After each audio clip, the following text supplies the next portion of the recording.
What's up, tribe? How you guys doing? Go ahead and hit that subscribe button, and I hope you like this video. This is your review for RuPaul's Drag Race Season 15, Episode 5. So, Sugar's eliminated. I think I might have said in my review that it was Spice, but I really thought I said Sugar. But if I did, it was just a slip of the tongue. I know Sugar went home and Spice is still here. With that being said, Spice is upset, which is understandable. She's a twin. They're together. They've been through a lot together. If you watch Untucked, you know their journey. Or at least part of their journey. And, you know, they are twins. Like, if you've ever been around twins or have known twins that are really close, they are really close. So, and then you find out in this episode that they just had a whole plan for certain things that just, now that Sugar isn't there, it's going to be a whole situation for Spice. And so she's upset because she's like, people are here, you know, like, people are here that shouldn't be here, that, you know, should have been in the bottom, and she's definitely talking about Aura, and she ain't wrong, because honestly, my thing is this. Spice might have been, Sugar might have been a total miss with her Miley Cyrus. However, she tried. She took a swing. She missed. But there were a lot of other people who took swings and missed and didn't take swings at all. Like, there are certain people whose names I just don't even say. Robin, Aura, girl, what was that? So I do agree. However, if it was this week, if it was 2 weeks from now, Sugar was going home. So it is what it is, child. And is it me? Shout out to Funky Dineva, but I really feel like this season is full of delusional queens. Like, I feel like a lot of them think that they are doing way better than they're doing, or they are giving something that they're not giving. Like, there's a lot of, like, there's confidence and then there's delusion. We're dealing with some delusion. Is it me? Y'all tell me in the comments, am I tripping? Tell me, let me know. But with that being said, child, we have moved on to a new day. We have our reading challenge. Love the suit that Ru has on. I'm here for it. And y'all knew it was coming, right? We had the Snatch Game. Like, there's certain things that are just staples in a RuPaul season. And we know that the reading challenge at some point is going to pop up and rear its shady little head. So, personally, I think, you know, they always show you the highs and the lows, right? I personally feel like we had some pretty good highs. I think that there were some people that definitely gave some good reads. There were a few that was a little weak. They didn't show anybody that just totally bombed. Like, usually we have one or two where they give us that whole, you know, like, wah, wah, wah moment. I didn't really get that. So I feel like everybody must have done a decent job, because if y'all know, they definitely would have given us the wah, wah, wah. But the person, you could tell by the editing who won, because we got to hear way more of their reads. Again, you can definitely tell that they're trying to put this into an hour. Like, you know how a lot of times you'll be like, oh, this show is a whole hour and a half. It doesn't need to be an hour and a half. But now that they've had to cut this show down to an hour from an hour and a half, you definitely see where you're losing that 30 minutes, or with commercials, 18 minutes, I guess. But you definitely see where you're losing it. And the fact that we really only got like one joke per queen until it started getting to the, like, I think a couple of people got 2 or 3 jokes. But the winner ended up, like, we saw the winner read damn near the whole panel. And that was Miss Lucy. Now, I knew Lucy could give it to us. Okay, I felt like Lucy was gonna give us a run for our money. If you caught our panel last Sunday, we talked about the reading challenge and who we thought would do well and who we thought would bomb. So y'all go over to my channel after this and y'all go check out the panel. When it was myself, Spillerboy TV, D, House of D, Abby Reviews, and El Teddy 27. And we had a good time, and we kind of reviewed and talked about all the first 4 episodes. So y'all go check that out if you haven't seen it. Anyway, but we talked about the reading challenge. So Miss Lucy won the mini challenge, and good for her. So the maxi challenge was the sewing challenge, but it was very creatively done. I like the way they did the sewing challenge this season. The ladies were in groups, and they were the house of, right? So it was the house of Cressley, the house of Matthews, the house of Visage. And they had to go into a room that reflected the person, Carson Kressley, Town and Country. We know he lives on a farm. Well, you don't know. He lives on a farm. Really, I think not too far from my side of the world, when he's not working in LA and all that good stuff. So it was a lot of leather and plaid and, things that you would find in that mindset. Michelle Visage, House of Visage. Of course, it was Jersey's finest. So it was a lot of animal prints, a lot of gold and velvet, and those kinds of things that you would stereotypical be connected to, like a Jersey girl. And then we had the House of Matthews, for Ross Matthew, and of course we know that he lives in Palm Springs, so it was very beach resort and tropical, and something you would wear down to the pool, right? So this is how the groups were broken down. The House of, oh wait a minute, I didn't write it down. Shoot, I wrote it down, but I didn't write it down. Hold on. Child, again, the editing, because they never showed us who got picked for the teams, they were just in the teams. And Ru did come around and talk to the groups, but she only talked to 2 out of the 3 groups. Again, you could definitely see where they are trying to cut down as much as they could cut down. So anyway, let me tell you who was in the groups, child. In the House of Matthews, we had Lucy, Malaysia, Sasha, and Marsha. House of Kressley, we had Anitra, Aristides, Robin, and Jax. And in the House of Visage, we have Lux, Spice, Mistress, Amethyst, and Aurora. Now, let me say this to you guys. The first thing that I'm going to say is this. I am not interested in anybody who says they can't sew. I feel the same way about the sewing challenge as I feel about the Snatch Game. First of all, you queens get it easy. Because in the first couple of seasons of RuPaul's Drag Race, it was a whole lot of people having to sew and figure it out. I mean, we famously have, my girl, y'all know, I can see her face. Dancing with the Stars. We are there. We are here. Eureka Bob and... Well, I can't think of her name. Y'all know who I'm talking about. Y'all gonna put it all in the comments. It's gonna come to me before I'm done.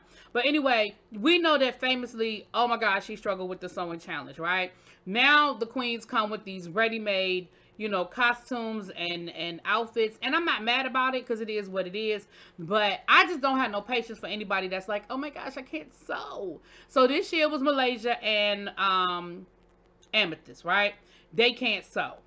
Now, Malaysia did come back later on and say that she did take one sewing class before she came. But, Malaysia, I'm side-eyeing you. We're going to get back to Miss Malaysia in a minute. I'm here for it, though, Malaysia, but I'm side-eyeing you a little bit, okay, girl? But we're going to get back to that in a minute. Now, Michelle Visage's group decided they wanted to do it like a queen, like a royal look. They wanted to be very regal. And then somewhere in the conversation, they decided to switch it up and be more casual, right? Each collection, it was an individual challenge, but that you had to have cohesiveness. So it didn't mean, and I really need all of these queens to go look at Project Runway and understand what cohesive means. Go look at Marsha. You should have bought your best Tim Gunn, because Tim Gunn can explain what cohesive means. Cohesive does not mean that everything is the same. Cohesive does not mean that everybody has the same thing. Cohesive means that you could tell it came from the same collection, right? Oh, okay, I could see the color scheme is okay, or I see that silhouette. Okay, cool. Some of y'all took this whole cohesive thing a little literal, but we'll get to that in a minute. We see the queens, they are sewing and figuring it out. Like I said, Ru did come in and sort of talk to 2 out of the 3 teams. I'm sure she talked to all 3 teams. We only saw 2. Go back to editing. Damn, how real friends are we ho. Anyway, we see where, so our mirror talk, you know how we always have to have our mirror talk. Our mirror talk this episode was Jax talking about how it was for him. He is from South America, and he was adopted by white parents, right? And he talked about growing up as a brown boy in a white environment and how out of place he always felt, and how he didn't say that he didn't say anything about his adoptive parents being bad people or anything, but just not feeling like you belong. And I understand what he means by that. Like, you're in a white environment, you go to majority white schools, you're in Connecticut, for goodness sake. And that don't mean it ain't no black or brown people in Connecticut, but y'all know what I'm saying, okay? And he said it wasn't until he went to New York that he really felt free. Like, I found my people, right? And so he talked about how hard that was. Spice talked about growing up, and how her and Sugar were able to express themselves through dolls. They found, the dolls inspired them to even start doing drag. And again, how much, Spice misses Sugar, right? Said, look, Sugar is the sewer. I can't sew. Sugar's the one that can sew. And that was my whole plan. Sugar, he was like, I was going to make the design. Sugar was going to make both of our outfits. Like, that was the plan going in. So again, y'all always plan to do this as a duo and not as an individual, right? And so that's why I said, even if Sugar hadn't gone home last week for Snatch Game, she would have went home sometime in the next couple of weeks. I think we still need to get a few more floaters out of here. Yes, I'm looking at you, Robin. Yes, I'm looking at you, Aura. It's a few more floaters that I feel like it's time for them to go. And then I think the games can really begin, okay? Because I just feel like it's a lot of people still in the middle. It's kind of like when you watching Big Brother, and you like, I can't really focus over here because I still got a lot of people over here that's floating around that I kind of got my eye on a little bit. I don't know about this, but over here, I got my eyes over here. So the runway is Drag Race Fashion Week, honey. So the models came out with their houses, and then they did a final walk through on the runway.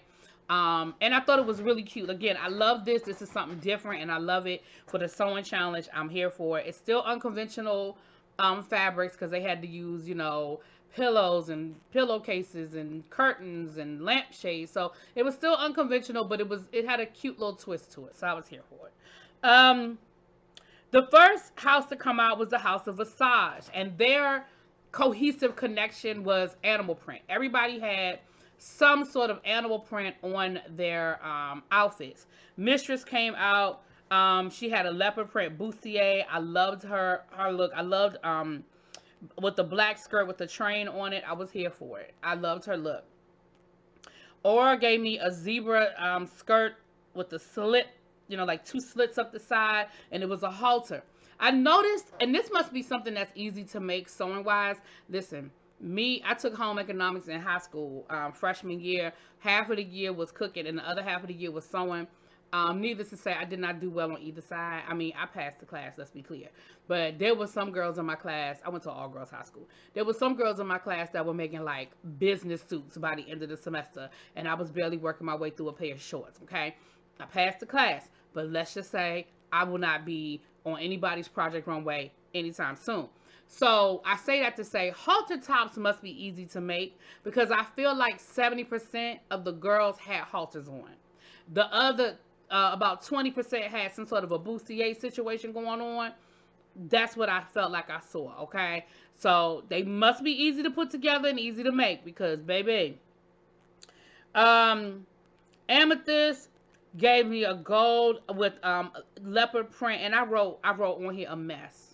It was like this slouch top. Like, she looked like, you know what she looked like? She looked like she could have been on an episode of Solid Gold. Y'all remember Solid Gold from the like early 80s, late 70s, early 80s with Marilyn McCool, and they would do the top 10, and they would dance, and they always had on these LeMay outfits. She looked like she could have stepped right out of Studio 54. Like, it was a mess. But I mean, like, Studio 54 at the end of the night, not the beginning of the night. After you've been dancing all night, doing other things up in the balcony, you know how it was rolling. It was a mess. Okay? And it was a mess the whole time. It was a mess when you were making it. It was a mess when, Lux tried to help you figure some things out. It was just a mess. And again, I have no sympathy for the people that come on here and can't sew. The minute you get that letter saying you have been accepted, forget that. The minute you apply for RuPaul's Drag Race is the minute you need to start taking some sewing classes. That's it. That's all. Moving on. So that was a mess. But the winner chicken dinner was Miss Lux London, was it Lux Laura London or Lux London Lord Child? I don't know. London Lux London LLL. Baby, she gave me this leopard. It was a leopard print pantsuit, but with a pop of purple. And that, listen, I would never have thought to put purple with a leopard print, but baby, it worked. Was it leopard print? I wrote leopard print. No, zebra print. I keep saying leopard. It's zebra print. That black and white with the purple halter top, and she had a purple head wrap and purple. Baby, it was perfect. It was beautiful. I said yes. I got a star next to it, and I'm here for it. Okay, I was here for that whole outfit. Now, I know y'all been asking for pictures, and I told y'all there's just too many girls. I'm going to start doing pictures because I do feel like y'all need to see what I'm talking about. But, not this week. But I am going to start with the pictures because I think y'all need to see these things, right? But it's a lot. I'm telling y'all now, the pictures are a lot. I'm just being real with you. When I did Project Runway and I did the pictures, baby, it was a lot. And I waited till we were in the top. I think I waited for the top 10. So I think that's what I'm going to do now. When we get to the top 10, I'm going to give y'all some pictures. It's a lot, y'all. I don't think y'all understand. But anyway, moving on. Next, we had the House of Cressley. Their connection was plaid. I feel like everybody had plaid somewhere in their repertoire. Okay.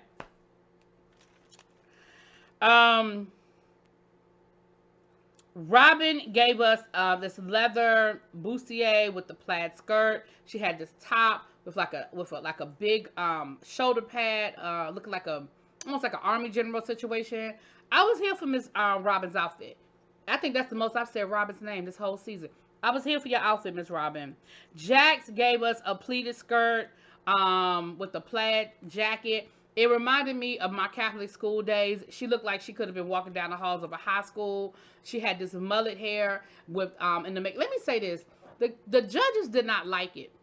They just said it's something off about the look. It's something off about the look. Let me tell you what I think it is, and far be it for me to tell Ross Matthews and Michelle Visage what it is they don't like. But here's what I think it is. Because I really don't think Jax's outfit was that bad. And I feel like it was, because Ross was like, I don't know who this person is. I feel like it was very clear. She walked around with a damn croquet bat in her hand, or whatever they call them, in her hand. I think it was clear who she was. But here's what I think the problem is with Jax. Jax always looks like a boy.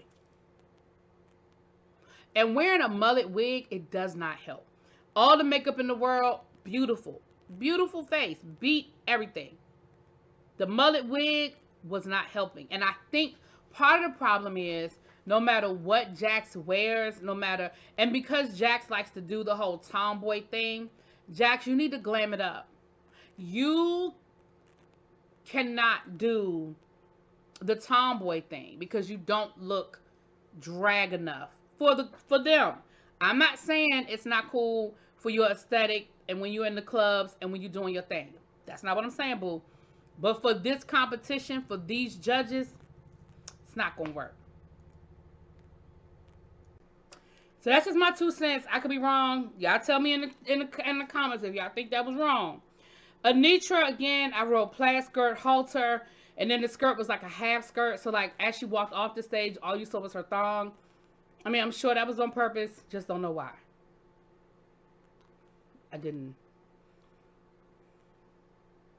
Don't know why. I put a star next to Selena's outfit. Out of this house, Selena's was my favorite.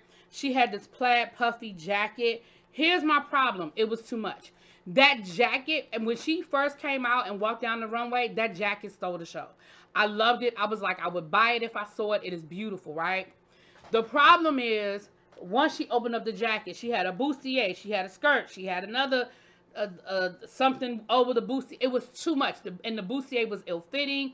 It showed, once she opened up the jacket, it showed all the imperfections of everything else.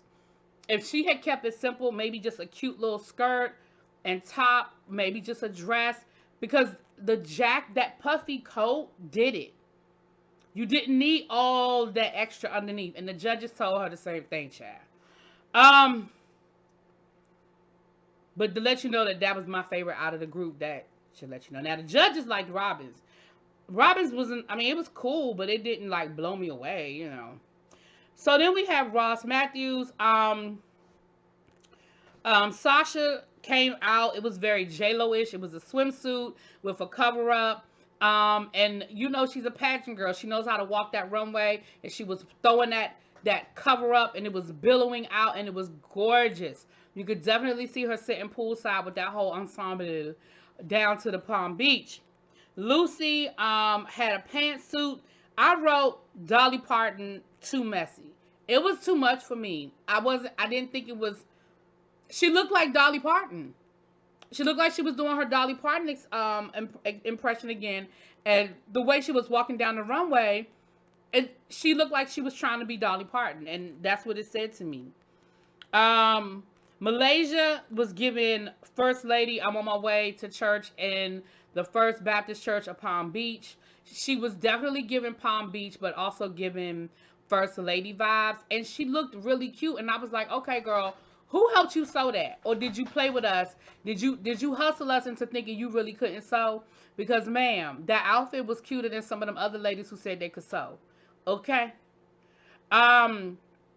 My only problem with Malaysia is I hated that makeup.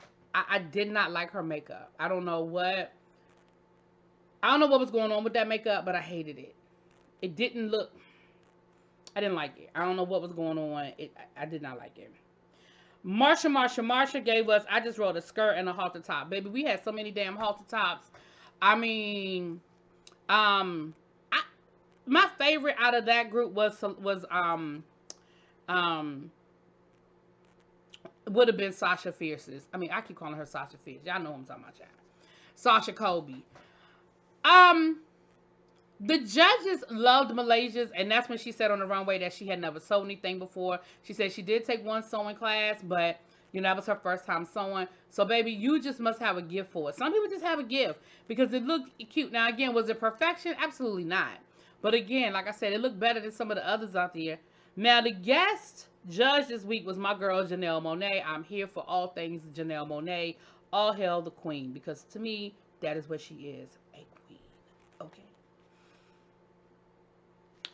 The top, we had Luxe, Malaysia, and Sasha were what the judges seemed to have loved. The bottoms, we had Selena, Amethyst, and Jax.